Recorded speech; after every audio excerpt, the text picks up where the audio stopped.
I'm Eric Knowles, president of the Miami-Dade Chamber of Commerce, and here we are at another member connection. But before we get started today, here's a word from one of our supporters, one of our sponsors. This is garbage, and you probably think all of it just goes to waste. But in Miami-Dade, we convert most of what you throw away into energy. In our waste-to-energy facility, we can turn about 90% of your everyday garbage into reusable fuel. Levels look good. That creates clean electricity for our community. Enough energy to power 35,000 homes. Pretty illuminating, huh? In Miami-Dade, nothing goes to waste.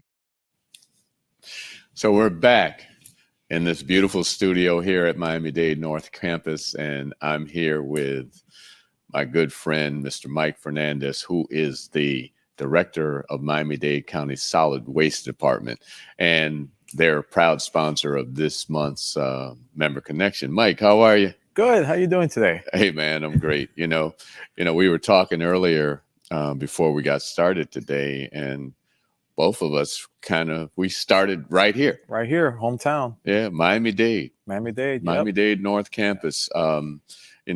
It's been home to so many of us here in South Florida. So, Miami-Dade itself, the college has played a major role in the lives of so many of us, as I said.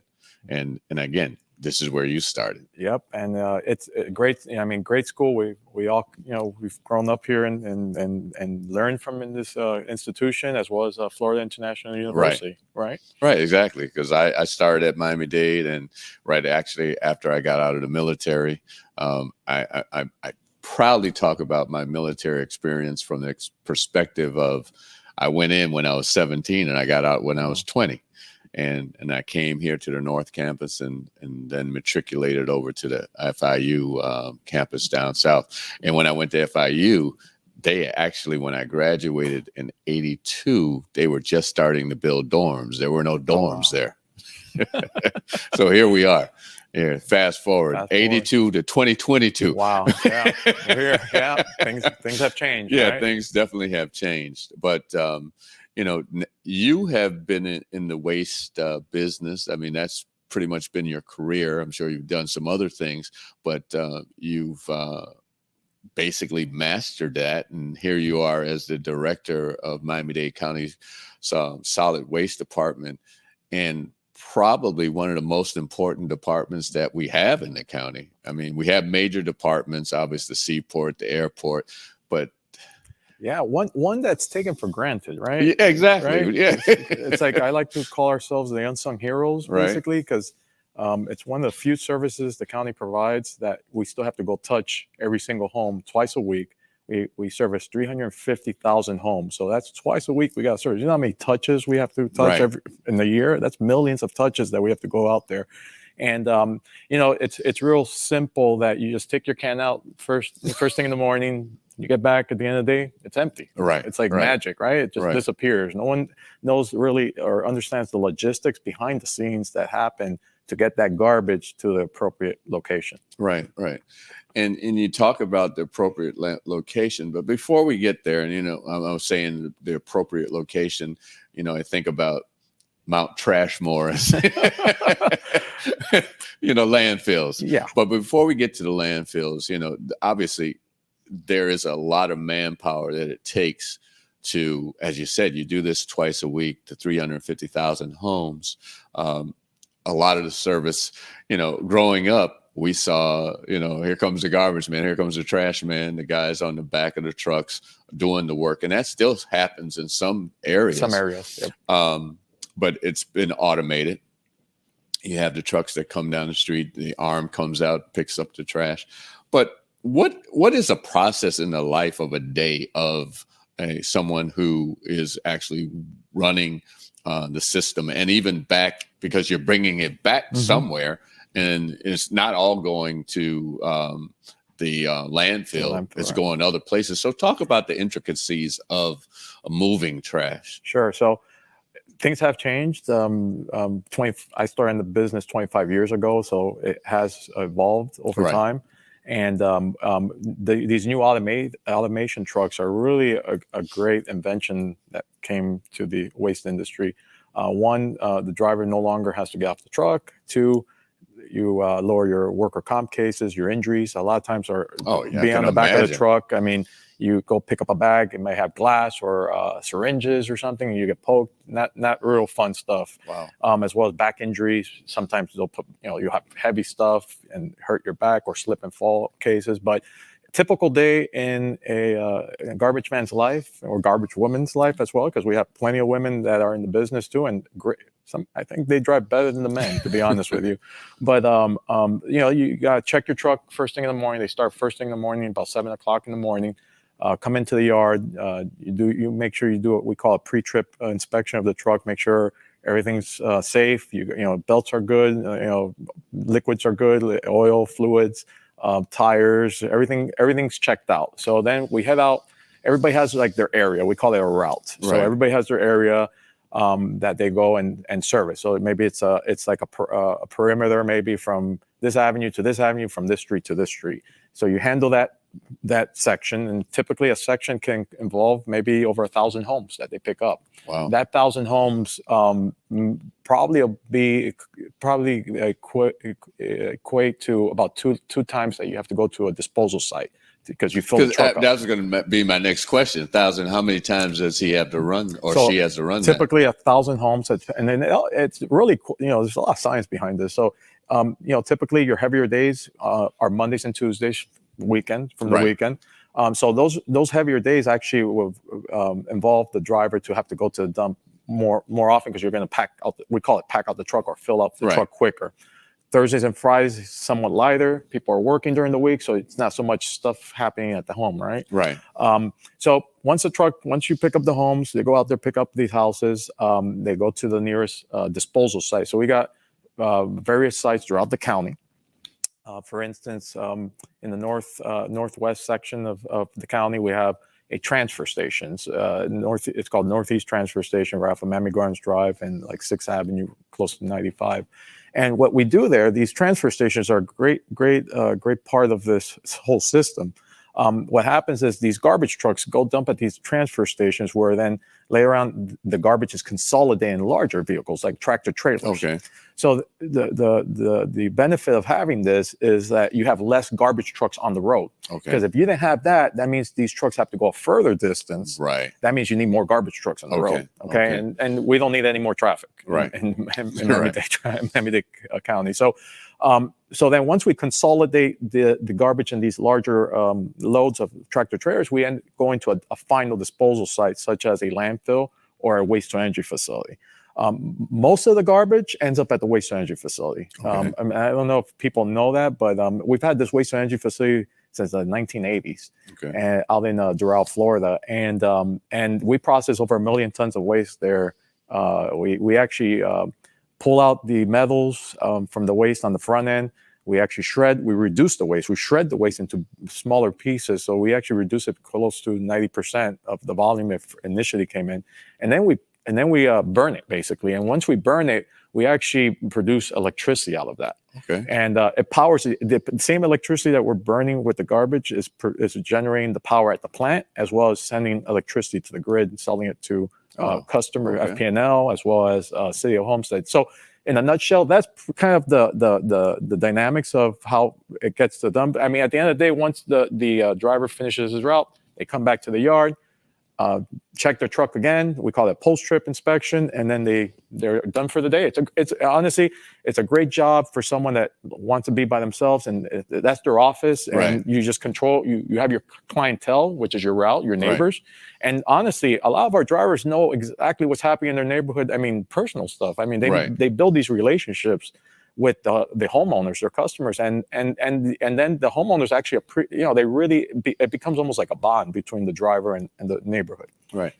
Well, we talk about the fact that the pickup is Monday, Tuesday, or Thursday, Friday. What are they doing in between? Mondays and Thursdays. So they work a 40-hour work week, 10-hour days. Right. Okay. Okay. So it's 10, 10, 10. Okay. So that's basically their right. So days. so it's a great job because you can have Wednesdays off. Right. And the weekends off. Right. I mean, you got the day in the middle off, you can run some errands, and then the weekends to yourself. All right, cool. It's really nice job. Didn't know that. Yep. So again, when you talk about waste, the other part that happens every couple of weeks is recycle. Let's talk about that a little bit, because I know there's a lot of I don't know if I want to say misnomer about what is recycled. I'm guilty. I probably throw a little bit of everything I think supposed to go into recycle, but there's some specifics that you're not supposed to be, and some specifics that you should put in there. Talk about recycling. So recycling is done every 2 weeks, and again, and I just want to illustrate that we don't service the entire county. We service the unincorporated area as well as 10 municipalities. So certain cities do their own thing, but if you're part of our program, you get picked up every 2 weeks. So it's a bi-weekly pickup. It's called single stream recycling. We do outsource that part of the program. It's out to we have 2 vendors, one that picks up in the north and one that picks up in the south. And they go every same kind of concept. They go through. They have a route. They go through the neighborhoods. They pick up the recycling. They take it to a processing facility. So the process facility for recycling is, we call it materials recovery facility, or MRF, and that's also outsourced as well. It's to the private sector. Waste Management runs that facility, but this is where all the recyclables go to, and then they get sorted out. Now, a couple of no-nos that we should not be putting in the recycling bin, or recycling cart, are bags, plastic bag, the famous plastic bags from Publix or the grocery stores. I hope you're not doing that. No, I don't put those in there. I don't put those in there. That's my trash. Hey, I won't snitch. You know, I won't call you out. You know, Publix, you know, that has become the convenient trash bag in the house. A lot of people love it. It's so nice because everybody puts all their plastic and they tie it up. Right. No, I don't put it out. I actually have a bin, a trash bin on the side. That's my recycle bin. And that's where all the bottles, plastic goes in there. And you take and that then out, I take it out and I dump it inside the blue bin. But the Publix bag is other trash. They're a nightmare. And you know what it is? And they do have an emblem. It does have the little recycling emblem on it. But really, the best thing to do with those are to take them back to the grocery store. They have typically the bins outside, these containers. You could just throw them in. Right. They'll go ahead and recycle. They're not part of our program. They're a nightmare at our processing facility. They get tied up in these screens, and constantly the workers have to shut down everything to pull these things out. It's like, it's like a vacuum. Imagine a vacuum cleaner just getting the roller, just getting strings, and then you got to pull everything out. Exactly. Wow. Same thing with the bags. Well, I didn't know that. I'm glad we're saying that, because I'm guilty. I do, like I said, for trash, I put the trash in there and I tie it up and I throw it in the trash. Right. So that's fine. Oh, that's fine. The garbage can. Not the recycle. Not the recycle. Okay, so I'm good. So you're good. So do you like eating pizza? I love, yeah. What do you do with your boxes? Put them in the recycle. No. Got you there. I got you there. You told on yourself right there. So pizza boxes. I walked you into that one. Yeah. So the pizza boxes, unfortunately, the grease on the pizza ruins the cardboard fiber in the boxes. So if you've ever tried poking your finger, it gets soft. And what happens is at the recycling facilities, it just breaks. It crumbles up into little pieces. God. It's no good. So we tell people, don't put the pizza boxes and don't put the plastic bags. Well, I hope you folks are listening, because this is some great education, because I had no idea that you shouldn't put a pizza box, because it's a box, in recycling. So pay attention, folks. Right, Mike, we got to work on a campaign. We do have a campaign. We do have a campaign, and we could definitely share something together. But it's called the Simple 5. Right. Simple 5. So it's the cardboard boxes are okay, except for pizza boxes. Glass, plastics, aluminum cans, and fiber and paper. So you could put all that in there, and generally put household items. We don't, just because, for instance, don't something like a Power Wheels, your child's Power Wheels car, just because it's made out of plastic, don't throw it in the bin. You know, it's not recyclable. Just give it to the Goodwill. You know, donate it to somebody, but don't put it in. Okay. We get that. We get pool pumps that because it's plastic. Wow. We get trees because they think we can recycle the trees. We get clothing inside the recycling because they think the clothing can be recycled. Yeah, all right. No. So just keep it simple. Just household items. You know, the bottles, glass. You know, water bottles, soda bottles. And a big one that I believe I understand, styrofoam. Styrofoam's not recyclable. Right. Yeah. We don't want that. That thing just, when it hits the machines, it just like snows. Explodes. It snows inside the facility. Okay. Well, but, you know, we're getting down to the last few minutes, and a couple other things I want to talk about is the local, I don't know what you call them, the dumps that you can actually take your cuttings to, and your what do you call that? So we call those trash and recycling centers, right. neighborhood trash and recycling centers. Right. So we got 13 of those throughout the county. They're basically from north to south. And they're great. They're great for the neighborhood. They're open 7 days a week, 10 hours a day. You could take as much as you want. And when I say as much as you want, it's really the materials is bulky, like bulky items. You could, if you're doing maybe some construction at your house, you could bring some of that. I mean, we limit it up to 3 cubic yards, equivalent to like pickup truck size per load. You could come as many times as you want.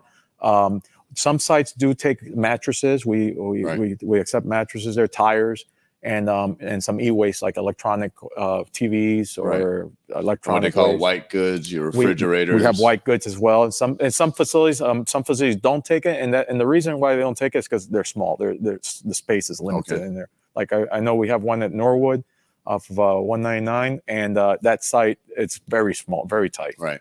Well, by me, I'm over in Biscayne Gardens Unincorporated, and I go to the one there off Golden Glades Memorial Highway, and I love it. It's big. It's large. That one's big. It's right next to the park. Like some days, like you said, I might go there 2 or 3 times a day because I'm out in landscaping and cutting down palm fronds and what have you. And it's convenient. I mean, you could get rid of it when you want. And then the other area that I was going to go to, because I'm one of those persons that I don't necessarily want to destroy my grass in the front of my house and wait for bulk pickup, but you have bulk pickup as well. So how does that work? So the bulk pickup, everybody's entitled to 2 pickups a year. And on top of the 2 pickups, that's included in your fee that you pay. But on top of the 2 pickups, if you want an additional pickup, you could pay. It's about $25 a cubic yard.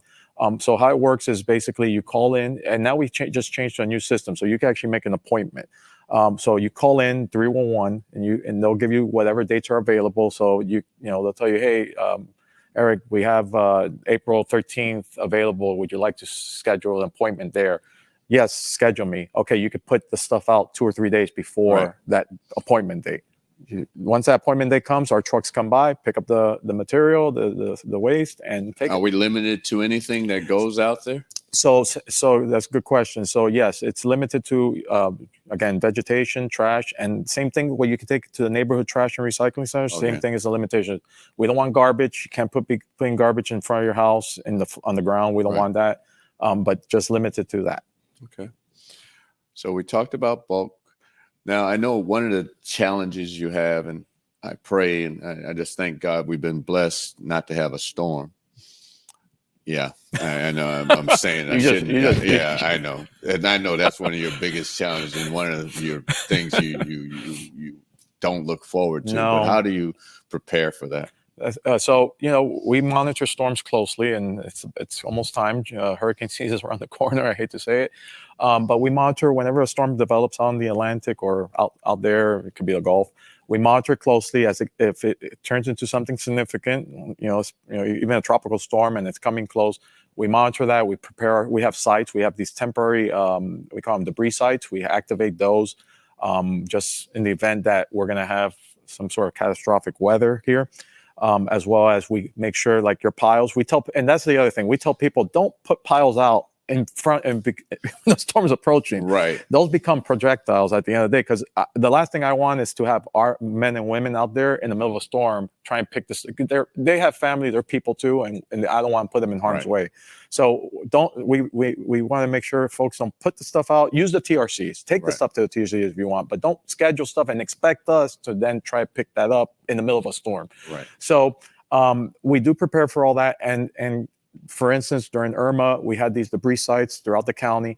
We hired contractors to come in and help us collect us, as well as our crews go out there and collect material through the right of way. But it's really not a fun event, but we are always monitoring that, and we are the lead agency after for recovery after a storm. Right. You know, I could talk to you for another good half hour. This has been the Miami-Dade Chamber of Commerce. If you want to get in touch with the Miami-Dade Solid Waste, how can they do that? Just call 311, and anything they need there, they could definitely help them out with our customer service. Okay. And if you wanted to know more about the Miami-Dade Chamber of Commerce, go to www.m-dcc.org or call the chamber at 305-751